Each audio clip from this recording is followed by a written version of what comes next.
Wow, what an episode. This one really filled my heart with joy because it was a transcendent experience. There are many things I could discuss, but I am going to confine myself to three in particular. The first is Anakin's role in Ahsoka's psychodrama.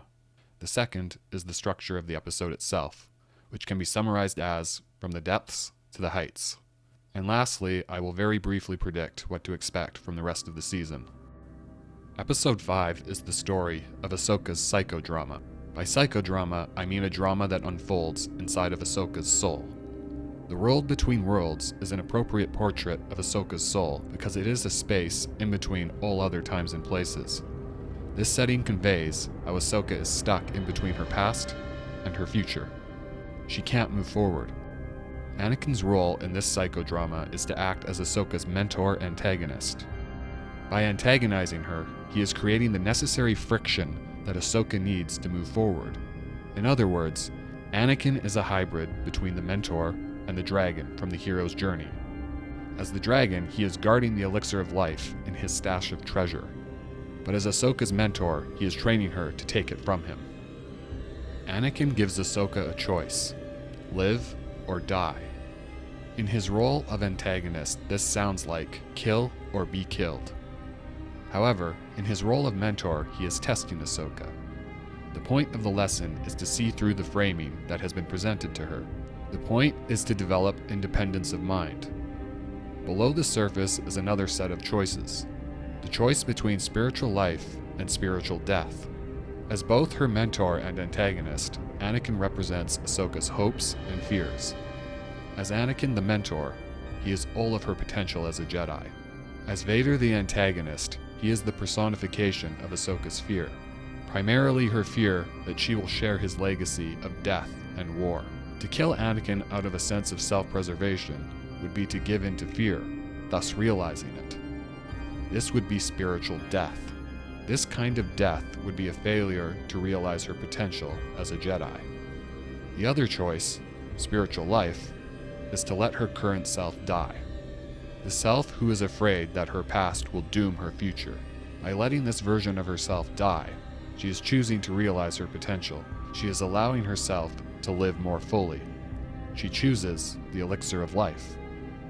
When Joseph Campbell settled upon the retrieval of the elixir of life as the goal of the hero's journey, he was following in the footsteps of psychotherapist Carl Jung.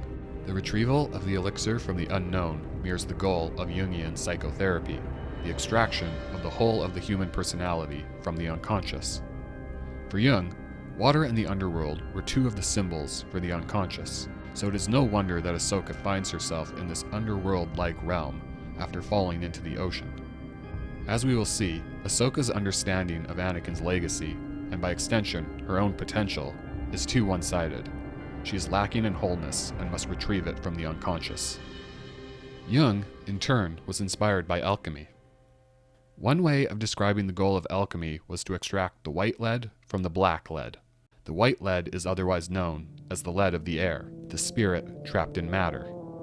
Psychologically, the black lead corresponds to the unconscious, while the white lead corresponds to the whole personality.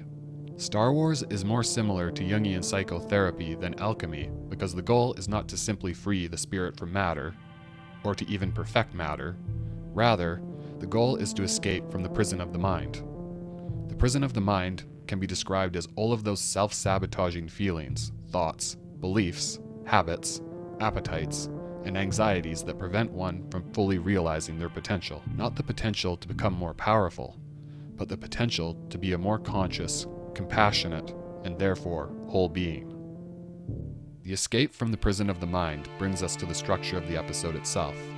In short, Ahsoka begins this episode in the depths, reaches the heights, and then goes beyond into what can only be called the realm of supra-consciousness. Supra meaning above. By traveling into the depths, Ahsoka creates a firm foundation upon which she can stand. Anakin tells her that her problem is that she does not understand, a point he foreshadows when he literally cuts her standing out from under her. For Jung, a psychologically whole individual can be compared to a strong, firmly rooted tree in full bloom. To lose one's roots, to not keep one's feet on the ground, is to suffer an inflation. It is an attempt to be superhuman without being human. This is what happens to Anakin when he plans to overthrow the Emperor. This is Anakin's botched attempt to fully realize who he truly is. The goal is to be like a tree, whose roots create a firm foundation upon which the branches can reach up and touch the sky.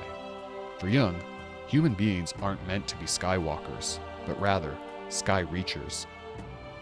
Ahsoka gets stuck because she is afraid that Sabine's compassion for Ezra will ignite another war, a fear that is based in her incomplete understanding of her master's legacy, a legacy she sees as being defined by death and war, a legacy she fears she is already passing on to Sabine.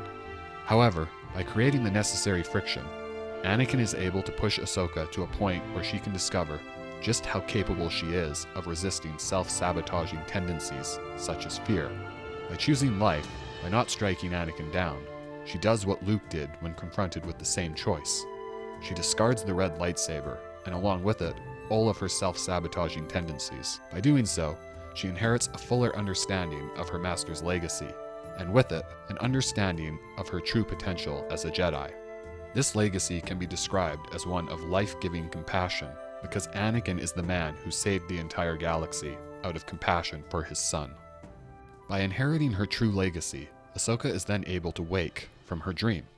That is, she becomes a more conscious, whole being. Up in the sky, in the realm of consciousness, she is then able to communicate with the Purrgil. The Purrgil are beings of a supra-conscious nature, a characteristic symbolized by their ability to travel above the sky, to the stars, and beyond. Ahsoka doesn't even know for sure if the Purrgil know where to take her, which means that the destination itself is above or beyond consciousness. Ahsoka is like Emily Dickinson's The Sailor. She cannot see the north, but she knows the needle can. By drinking the elixir of life, Ahsoka can trust in the forces of life to carry her where she needs to go. This does a lot to explain her lighter demeanor at the end of the episode. She does not feel the need to be in complete control. She can relax because she is cloaked in the lead of the air. So what we have here is a character who travels from a state of unconsciousness, lacking in understanding, gains conscious insight, and finally arrives at supraconscious faith. That is what makes this episode a transcendent experience. As for the rest of the season, I predict that Ahsoka will save the day with a grand gesture of compassion towards Sabine and Ezra. This won't prevent the return of Thrawn, because we already know that Dave Filoni is developing a movie that will tie the Mandalorian-related series together, but Ahsoka's compassion for Sabine and Ezra will pave the way toward a solution. After all, in Star Wars, compassion is the elixir of life.